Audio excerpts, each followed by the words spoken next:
Hey, how's it going? My name is Kenny Groom. I am the host of the Beyond Normal podcast. I am excited to be on this collaborative effort with my co-host. I'm going to pass it to him so he can tell you all about what he's doing with his show as well. What is good, y'all? It is Jonathan Dumas. I am the post. I'm the podcast host of Highly Visible and a Little Misunderstood, and excited to be back with y'all to talk a little bit more about our podcasting journey. It's gonna be fun. Dope. We both have been podcasting for several years now.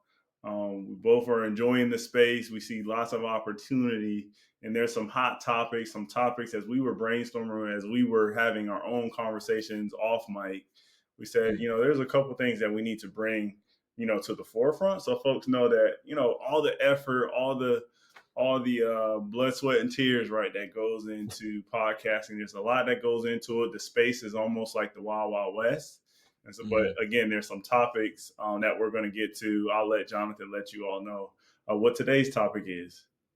Yeah, and like Kenny said, it's like there's so many things, and it feels like it's like oversaturated. It's just all kinds of stuff, right? Even when you're prepping and trying to start a show, trying to understand a show. I remember when I was trying to even now when I do research on like how do I do this right, there's so much stuff out there and everybody has something to say, and sometimes it's just the same old. So our hope always in all of these is that we're giving you something that's new, fresh, and just like more grounded. But today we're going to be talking about overall finding like your pod voice, how to host the show logistics, organization, little behind the scenes stuff like show notes and show description. All of those like really influence not only like the experience of your guests if you have guests, but it like helps you have a good flow, and it helps with consistency, helps with like the production, it helps with all those things. And then I think even overall, just knowing how you're going to communicate with people from your show notes to actually hosting the show is really, really key. And having a dope show and something that you enjoy and other folks enjoy listening to. So, yeah, Kenny. So let's like start off. Let's start off there if you feel so inclined. Yeah, Um, definitely. yeah. I'll kick things off as you were talking, about, making the environment right for your guests, your listeners, right? It's like when I think about hosting your own platform, finding your pod voice, Mm. like how do you tell your story in your own unique way? As you were speaking though, I was thinking about, hey, what if somebody asked Morgan Freeman, right, to, change his voice up and, say something in a really energetic way that Morgan Mm. Freeman isn't used to? We would be like, why is Morgan Freeman like cosplaying as somebody else, right? Like Mm. Mm. if your tone and your delivery is your delivery, right? Your story is your own story. It's better for you to tell it in your own way. It makes it way Mm. more organic, right? And it makes it, just enjoyable for listeners to get unique perspectives. We're all searching for unique perspectives, right? But when it comes to hosting your own pod and your own platform, like figuring out your voice, right? You can go to some of the podcasts that we all know. You can go to like a Joe Rogan, you can go to like a Joe Button, you can go to some of these platforms, but you can probably imitate them in certain ways, but you're soon going to find out, I don't like doing it. I want to do it my own way. You got to figure out what your own voice is, right? And so I just thought of that off the top of my head in terms of like how people find their own voice, how you figure out how you're hosting your own platform. Maybe it's what would Morgan Freeman do? Is that what does that stick? Does that resonate a little bit, Jonathan? Yeah, absolutely. I think that's such a really good point too. Is like it's it's like cool to see people that you admire and that you're like I want to host a show like that. You know what I'm saying? Like there's plenty of people that have inspired the way that I've done my show in the very beginning, and then my show is kind of like as I've honed in on me and what I want to continue doing, what gives me energy, what's like my flow and sounds like me. Like I've stopped doing things, I've leaned into other things. So you kind of like you can choose those people that you want to emulate and do. And it's so interesting too because there are people out there that are like they're a character. Like that's like if you see them walking down the street, they don't talk like that, they don't act like that, or whatever, which is completely fine. That's like their vibe. But I think the shows that do well and like you get an audience that of listeners that truly vibe with you, that like believe in you, and also like you're developing a community in some sense, because that's how I view my listeners, is like when they get to know you and hear you. Um, and it could be a journey to find and discover that, and it could start with you emulating people that you admire, but then slowly shedding off and seeing who it is that you want to be. And I like that comparison of like Morgan Freeman. It'd be so weird to hear Morgan Freeman do like, I don't know, something completely out of character. Like if Morgan Freeman started acting like, you know, Jim Carrey from Cable Guy or something like that, that'd be so weird. I'd be thrown off. Or Mm-hmm. or Yeah, like Jack Black. Yeah, it'd be so yeah, odd to it's just hear him weird. do that. Like there's certain things, and like I use Morgan Freeman because it's like his voice has so much brand equity, right? Like when you hear it, Yep. like you already know what's about to happen. You already know the delivery. A lot of times, all right, he's going to tell a story this way, and this is why, I paid good money Yep. to see this entertainment. These podcasts, they are entertainment, and I think a really important part that you touched on was around people want to see, like, they listen to your podcast episode and then they may go to your other platforms that you have, and they're gonna like kind of, almost like, check your credibility, right? Is this the Yep. person who I was just hearing? Does it make sense? Does the rest of their profile, when I see them on LinkedIn, I see them on X, I see them on Instagram, any of the other sites out there, does it flow? Is it organic? Is it something that seems like they're not playing a role? They don't have a mask on. I think Hmm. people really are trying to find those individuals that are willing to wear no mask, no matter the platform. Right? There's certain Yeah. platforms where people, they get on. I think of like Reddit, and I think of certain platforms where like it's almost like built into the platform that people are wearing masks. Like they're not going to Hmm. necessarily tell you their true selves. There's a market Yep. for that. There's an audience for that. But I think in Yeah. most cases nowadays, folks are probably trying to lean towards the other way, which is folks that aren't, that are brave enough to not wear masks and not be code switching as much as a lot of us code switch now. A lot of Hmm. days, like people are looking for people that are going against the grain, pushing it, pushing back a little bit against having to Hmm. do that. Yeah, I like that. I like that, and it's so interesting because it's like um, it would be very easy to hide behind like our microphone, right? Mm-hmm. Um, like not having our face on the show. Like I just recently during my rebrand put like it's like a cartoon of me, like a hand drawing of me, but like that was honestly like very scary to me because like now it's like not just real talk with Dumas or whatever. It's like highly visible with Jonathan Dumas, so you can look me up, you could Google me. And before you could, but like it was harder. But now it's like my name's on there, my face is on there. You can see it. It's gonna connect. And I think that there is some vulnerability with that, right? That folks shy away from. But to your point, Kenny, is like depending on the message and what you're talking about and who you what you're doing with the show, is like people want to know you, like they legitimately want to know you, and it doesn't have to be perfect. I feel like we've talked about that a few times on here. It doesn't have to be perfect, it doesn't have to be super shiny. I think as long as you're telling a story that's true to you, and not harmful and toxic in ways that tear down other people, I think uh truly people like really connect with that, like genuinely connect with that. Contrary to popular belief, contrary to what goes viral, all this stuff is like on the daily when you meet people face to face, like people don't like that. They don't like that. Mm-hmm. Mess only lasts such a for a short time. Realness, authenticity, being genuine, like that is like something that you could build like a really firm foundation on. That's like can be life changing too for you as the host, and for folks that are listening.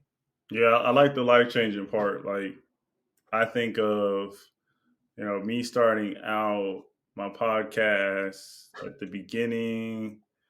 the beginning of the pandemic, right? And just having all Mm, these opportunities come up. And then somebody gave me a call and was like, hey, we know, Kenny, you're in the podcasting. We got this conference coming up in DC. I think that was my first time actually doing it in person live. Right. mm, And they had a podcast panel. And I was like, all right, this is a big production. I'll make sure I put a link for folks to check it out. That was a really proud moment. I didn't necessarily feel the best. I had all the jitters because it was like, all right, how does this podcast voice, how does my pod voice translate to being in front of a room of people that mm, are specialists at their crafts, and all their eyeballs and ears are glued to the stage where looking at trying to hear my voice and trying to relate to what I'm saying. But mm, it's really key, like you said, they're gonna want to know what you look like, what you drink, all the different aspects of your life. They're going to try to find different ways to make sure, just to validate, whether or not it lines up with what you're saying on your podcast. But there's plenty. It's going to lead to some opportunities. You're going to get put in rooms with folks.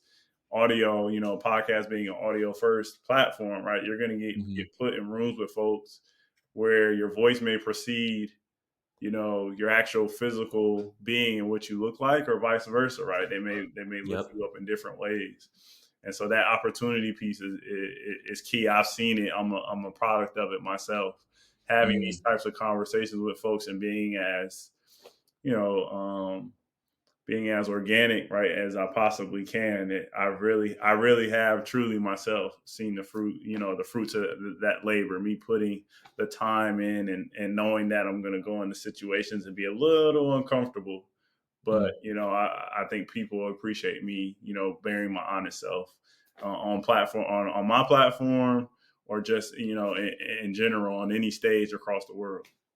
Yeah, that's such a cool moment too, and that even reminds me, like it's very true. Like when you are true to yourself, and folks hear that and relate to that, then like they're always going to think about you when an opportunity connects with like something that you said or people that you connected to. Like it's really cool to even hear people hit me up and tell me, and it's like some of my dearest friends, but they're actually like fans of the show, and they've legitimately reached out to the people that have come on the show, and like hearing those connections and stuff like that, and hearing like kind of like the behind the scenes stuff that probably happens with other people that listen to Mhm. the show and connect with them, but like to know that one of my friends heard this episode, it related so much that they hit that person up, they had some like a virtual coffee time, and they talked for like 2 hours or something like that, and I'm like, that's amazing. That's like literally amazing. That's so dope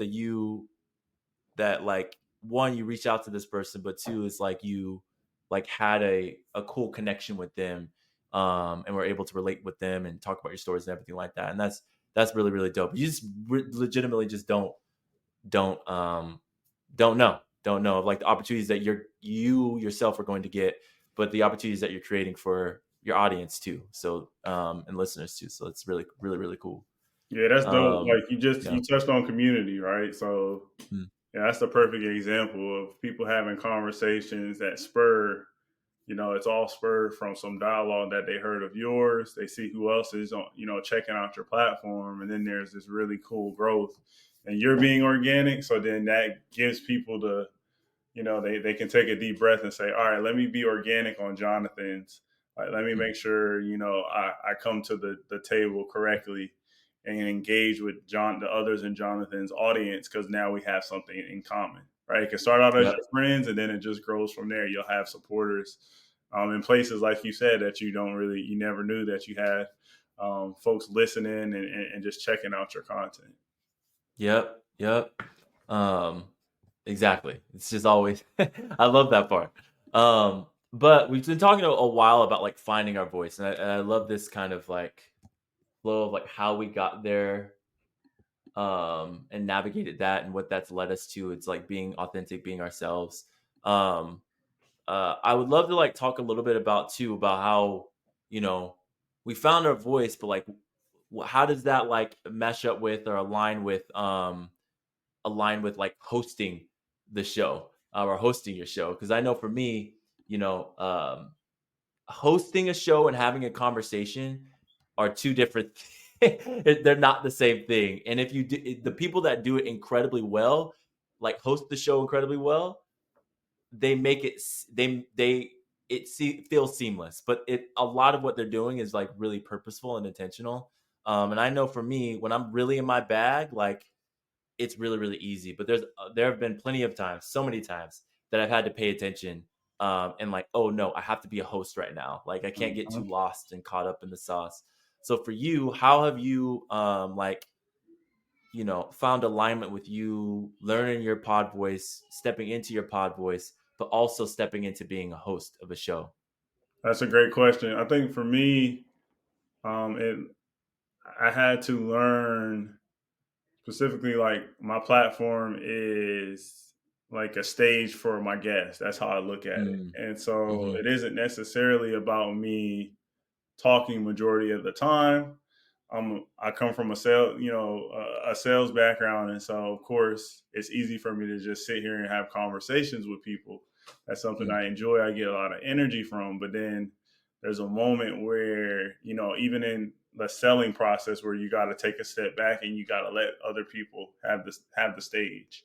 You got to Mm. make sure that they feel their importance, their role. And so for me, that's where the hosting came in. How do I set the stage, provide a little bit of information, but then move out of the way is what I like to call it for my guests. Mm. So that was a big part of it for me. Kind of switching gears because I'm not necessarily trying to sell somebody and hit my quota like I'm doing, like I was doing in my day job. It's more so, you know, giving somebody the space so that they can shine, they can let folks know. I tell all the founders, founder journeys are movies, right? So Mm. I want to make sure that I give them a little bit of direction, right, around the topics that people want to hear from a founder perspective. But then I got to make sure I move out the way in certain Mm. moments, give them their give them their clickable moment where I let them go off. And that's usually what fills a lot of the social media and all the other aspects on the back end when I'm promoting it. But yeah, just Yeah, making sure that I create the stage, give them the stage to, highlight their story. That's really I important love for that. me being a host.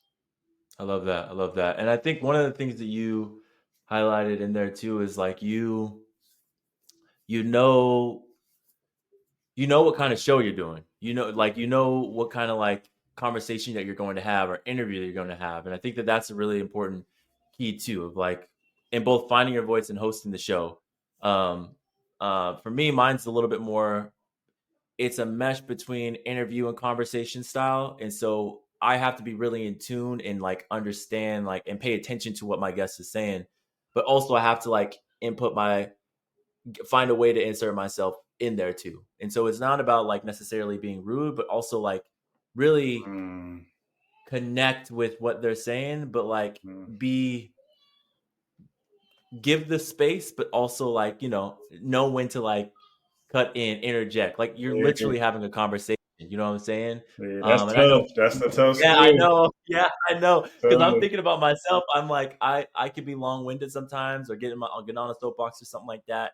And those are the moments where, like Jonathan, you're hosting, right? Like you're Mm, hosting. This isn't about you. And I love what you said too, Kenny, about how it's so important that like you've invited somebody onto the show so that they can step on stage and platform who they are. And very similarly for me, when I invite somebody on my show, like before we even start recording or anything like that, I always mention and make sure that they know an email or like in pre-show is like, yo, I thank you so much for being here. I want you to know I honor your story. And so however you want to open up, share, whatever, like just know I'm gonna meet you wherever you are hmm in that. Because it's important for them to be comfortable because when they're comfortable, I feel more comfortable and it's a conversation. I'm able to host the show better. hmm Um and so like yeah, that was just like something that came to mind when you were talking. Yeah, I love that. And it's really interesting that you said like knowing how to interject, Hmm. because I find like several of the people that I've had on as guests initially they're like, I don't know, I don't do a lot of podcasts. I'm not sure if I can actually have enough content to fill up a conversation. And then on the first question, I just ask them like real like softball, and then it's like, well, you've been talking for 5 to 7 minutes straight, Yeah. like I think you're good. Like you can tell your story, and that's the part where it's like it takes people a little bit to get past that, and then by the second or third question, they're like, oh yeah, let me get back into the back and forth with Kenny. But it's Yeah. that first question where people just go off. They tell like almost like it's like they tell their whole life story. And I'm like, Yeah. nah, like I need content. I need Yeah. the whole episode. Slow down, slow down. Yeah. Yep. It's like a delicate balance because I think this is transparently. I'm still working on this because I don't like to just cut people off, Mm-hmm. or whatever, unless I'm cool with them, I know them, or we're like going back and forth, or I'm like, oh, what I'm saying, Mm-hmm. and dive in. But if it's somebody who is like going, and I have had people on my show where I don't. There's absolutely no room for me to interject. Actually, there's Mm-hmm. no room for me to like step in or like do that, and it becomes tough. It becomes really tough. Mm-hmm. Um, yeah, so I feel that. But on the other side of that is like we're talking about all the cool stuff, fun parts too. But it's like on the other side of that is like it's your show. You know what I'm Mm-hmm. saying? And like it almost feels like this is my house. This is my house. This is my home. I've invited you into this space, into this community, and I don't want you to do harm to the community that I've created, to the listeners. But the other side of that is like ew, like we have some show some decorum. We got some house rules, some house agreements. You know what I'm saying? Mm-hmm. And I'm inviting you into those. And if you violate those, then as hosts, we gotta like show some level of accountability too. Um, You know Thankfully, what? I haven't had a situation like that, but just You mentioned always. like house rules. I don't know if I've ever had somebody like just blatantly disrespect the house rules of my pod. I I haven't either. I haven't either, which is really interesting. I That could be based off of the people that like are attracted to come onto my show, um or that I've invited onto the show. But I haven't had anybody that has been like super like disrespectful. You know what I'm Mm-hmm. saying? Like, yeah, like I've had people that it's been their first time on a podcast and they're figuring it out on the fly, as you outlined earlier. But Yeah, that's I haven't okay. had anybody that was rude. Yeah, Yeah, that's okay. yeah, But yeah, that's fine. I don't mind with that. just thinking about like the rules. Um, I wonder what that would look like in my case. Like what I would do. I don't even know what I would do. Yeah, I probably just wouldn't put the content out. yeah. I mean, yeah, to be honest, I mean that's the thing too. Is like I've learned because I've been on a few shows too. Because I went on my little like a speaking circuit a little bit for podcasts at the end of last year, and I've learned that everybody has different like logistics and how they run their show. Mm, Um, and I am very particular about how I run my show. mm, And no judgment to some of these folks, but there are some people that are just like, I don't understand what's going on. mm-hmm. Um, and you're violating your own rules. And so, but I've also learned that like in that there's people that have more popularly said, "Hey, if I don't think that this is going to work, I will not air it." And I don't, and I'm like, well, I started added that in my thing too, where like if the content's not it or something's not feeling right in my spirit, my soul about like what we talked about, or does it feel right, then if I want to engage with you again, I'll probably be like, yo, we need to re-record that, Mm-hmm. or I won't put the content out. um yeah, because I'm not about putting negativity in the world or things that just don't show the guests in the right space. Like I've had to reschedule with people. I've had to not put content out. Not because it was bad. It was just wasn't it. Or there was no longer alignment with what you know with what they were doing or whatever. So there's just been all I mean kinds of that. little stuff. But I yeah. mean that goes back to like our topic, right? Like finding your pod voice, like hosting your Mm. pod. It's your platform. It's your baby. Like it really needs to speak to what you wanted, the values that you hold near and dear. So Mm-hmm. it's okay, like for a podcaster to record something and be like, "Nah, that's not it." I think we Yep. all have done that, right? Like, there's been stuff that I recorded by myself or with others, and I'm like, let's, like you said, let's re-record it, or Mm. maybe I'll hold on to this for now, and then maybe later I'll revisit it. Um, Yep. it's okay to record some content and kind of sit on it. Yep. I know there's probably some folks that don't necessarily agree with it. There's some folks, probably 2 years ago, I would have been one of the people I recorded. It's going out. It don't matter. Yeah. What I've learned, like, all right, let me see how this fits within the bigger picture that I'm trying to paint.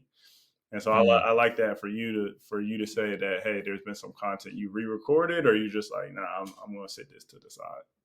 Yeah. And I mean, to your point, it's not just, and I would have said that too, is like, it got to go out. But, Mhm. or actually, no, no, no. I would have overcorrected. Like, I would have been like, edit, like reshoot, Oh, reshoot, got it. re-record, re-record. Like, I did the opposite side of the spectrum. I wanted it to be perfect. And so I think I'm starting to find a middle ground of like, I know what my show is about. I know the listeners and community that I'm continuing to build. I know the voice that I'm trying to communicate. And it's not like these things were necessarily bad. It was just like I it's just not it's not it. The conversation didn't go how I wanted to. Neither one of us showed up in the best way. And so Mhm. yeah, again, either re-record it or there's probably not going to be any alignment anymore. And I think that that's okay. It doesn't have to be a negative thing. Yeah. I think it's completely okay. And to your point, it's like exactly what you said. It's like you record something, maybe it's not good for this season and you go back to it and you're like that's perfect. Let's drop that now. Uh Hmm. and I think that that's completely okay. And just like you said, owning your show. This is your show. It's it. It's your thing that you created. You're putting out into the world. Yeah, exactly. Whether you yeah, I think in and whether terms you of, have like, you mentioned like logistics and stuff like that. Like, one of the things I did when I first started out is I would have like a set script. Hey, here's the questions. Here's the information I researched on you. Here are a couple links. Here's the picture I'm going to use. Here's this. Here's that. Here's the mm, website. Here's all the things, and I try to package it up for folks in a document. And a lot of people yeah, didn't like that.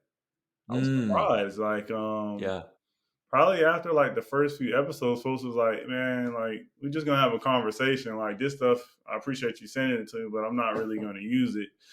yeah, I just I want you to essentially have the calendar ready, have the link ready, and then I'm gonna show up. Let me know what visuals, let me know what version of our logo you're using. Maybe the picture. But then they're like, "Hey, let's hit play and record." And so I learned a lot yeah, about, like, the like finding my voice, and just finding the way I want to do things through them, like through my guests, them, mm, listening feedback wise. Like, you got to be able to take some feedback and pivot. That was one thing that surprised me. But it wasn't, it was okay with me because it's like, all right, that's one less thing I'm gonna focus on. And then that got me to figure out what other things I can get rid of the process. As you know, I want to focus on recording. I don't want to be the editor. I don't want to do all these other things I'm not good at. mm, Right. And then so that yep, kind of got me down this path. But it was really folks, letting me know, the feedback, going to them and saying, hey, how was this process logistically? And then them telling me honest, candid feedback. That was super helpful, getting that from my guests, and then the mm. viewers, as well, let me know how my formatting was. Yeah, no, that's a really good point. As you're like putting together logistics, like there's so many things out there that'll tell you like what you need to put together. And I have like a facilitation and trainer background, so I just took all that and was like, all right, I'm Mm-hmm. going to try and prep you the way that I would imagine I want to be prepped, and then some. Because I did a very similar, Kenny, like Mm-hmm. over and above. These are the questions. This is the flow. I wrote out a script, all this other stuff, and 9 times out of 10 people I still write out questions still, but I tell them like they'll tell me straight up I didn't read them. Mm-hmm. Uh or uh or I glanced at the questions, they were helpful, kind of got my mind thinking. um but I don't do as much like the question part.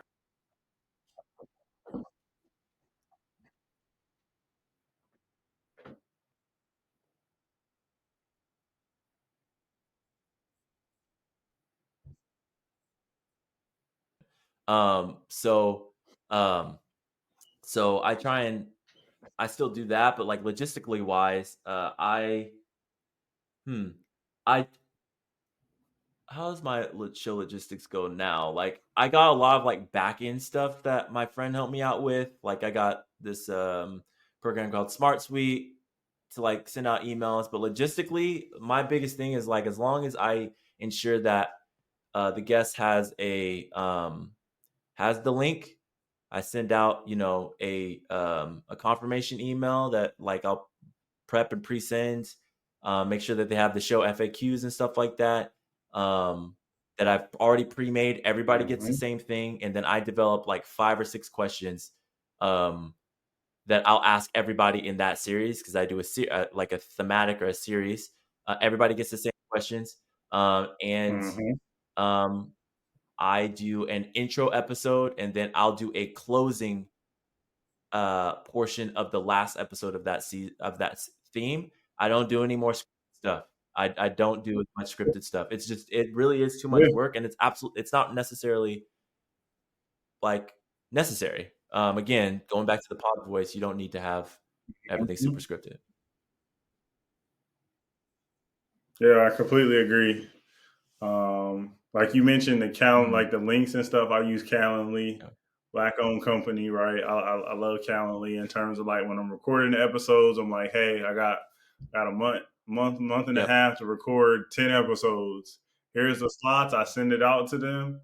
They go in and they select which times work for them. If there's like one offs and yep, stuff like that, I'll customize it a little. But a tool like Calendly, like he says, it sets it up. It's on their calendar. It automates a lot of the things on the back end. It just helps me, take one less thing off my plate in terms of looking at, yep. 10 people's calendars and seeing where folks like that's let the technology do some of that for you for sure. Yeah, yeah. And if I'm right you, there with you. I think my organization and like logistics stuff has gotten better over the years. I think I spent a lot of time to get it that way though.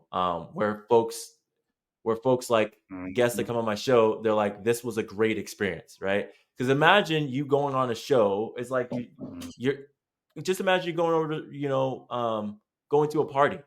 You know what I'm saying? Like, what if they didn't give you the directions to the party? They invited you to the party, but they didn't give you directions. They didn't confirm. Like, they invited you several weeks ago. They didn't confirm whether or not it's going to happen. You don't know where to park when you got there. Do I bring my own food? Is there going to be food there present? Like, that's not going to be a good experience. And so, I think of it as like, I'm inviting people Mm-hmm. into my home, into this party, and I want to make that process as easy as possible because that just enhances the conversation. And so when your logistics and organization are better, the Yeah, conversation completely. is automatically going to be better. Like it just, Yeah, for sure. Yeah, for sure, man. Like that's a given. Like you said, doing some of that prep work yeah, is going to reap benefits for you in terms of yeah, creating content. yeah. I completely agree with that. What has been like some of the things that you like? How did you get to the point where like you talked about it a little bit, like the story, but the show logistics organization? What were some of the things that you, besides just like you were doing too much, that you found out that you're like, oh, I don't need to do this, or I could change this or tweak this, and it's like gotten you to where you are now. Yeah. One of the things I did was I ended up kind of Mm. accidentally asking for help. Um, I met some folks on Yeah. Clubhouse. What a time to be alive, Clubhouse. We all remember it.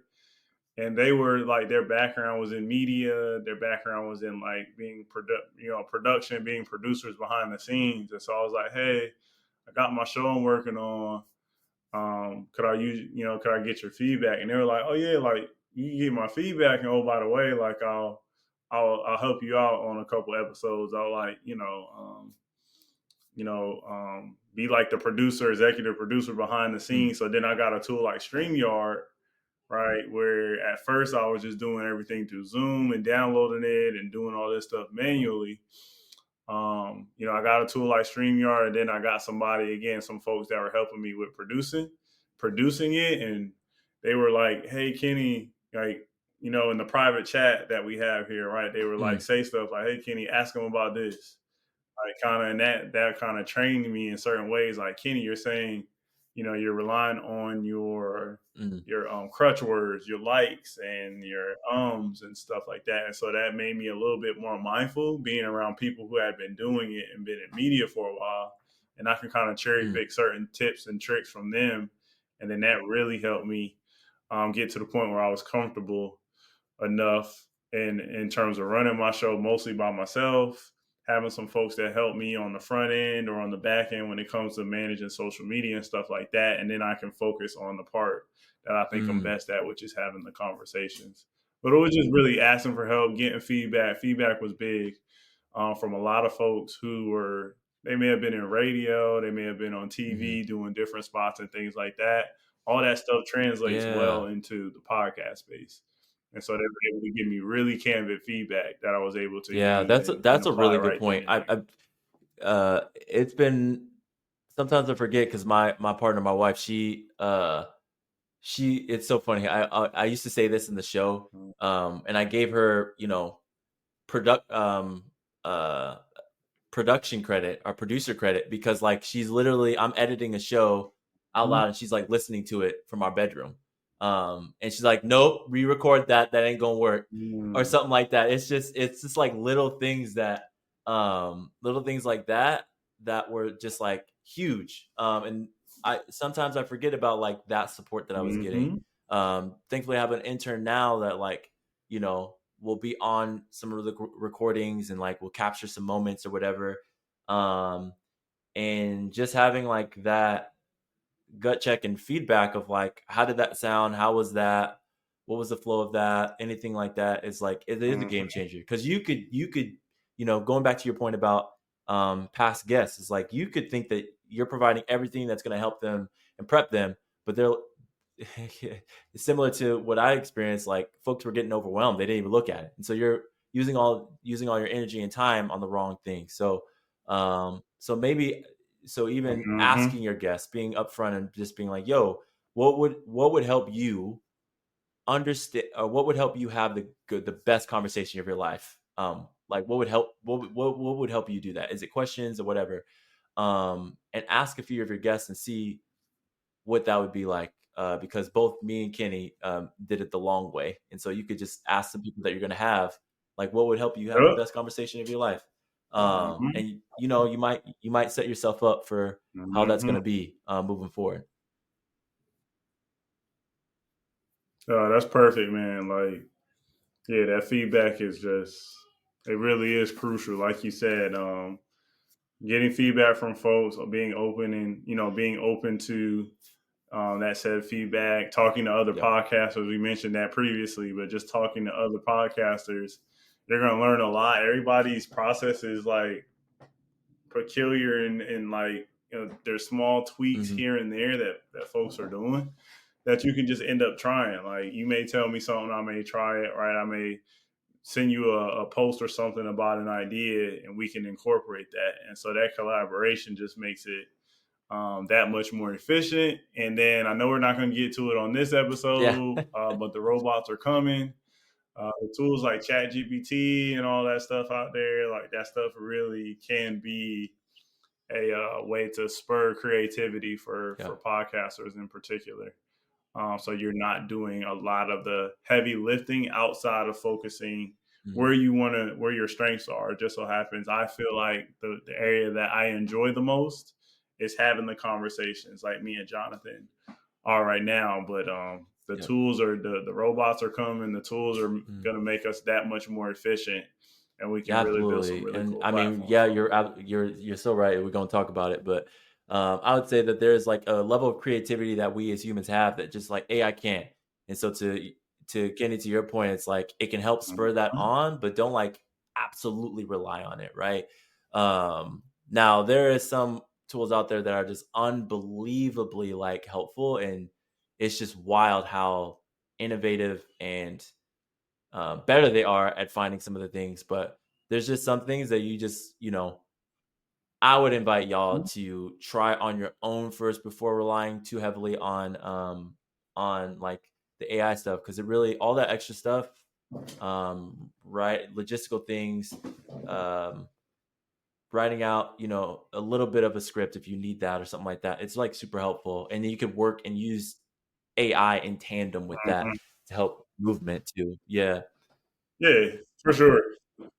Yeah, I think like what you just said, like you really Yes. got to give the robot something. You got to tell them what you want. Otherwise, they'll just give you the generic, Yep. compilation of whatever's on Google, right? Essentially, whatever's on the web, they'll give you a summarized version of that. But if you want to make it your own, you really Hmm. got to tell it how to speak your language. Yeah. And so I'm not gonna spend too much time on it, but we will definitely dive on that on another episode. I think we've given them Yeah. a lot to Yeah. chew on for this one, I would say. In terms of hosting your pod, finding your own voice, we can certainly on our next conversation dig into how we structure our show, how our shows look up on sites like Spotify, Apple Podcasts. There's other Yep. sites out there. YouTube, how stuff shows up on YouTube is like its own Yep. YouTube 101 University is its own thing.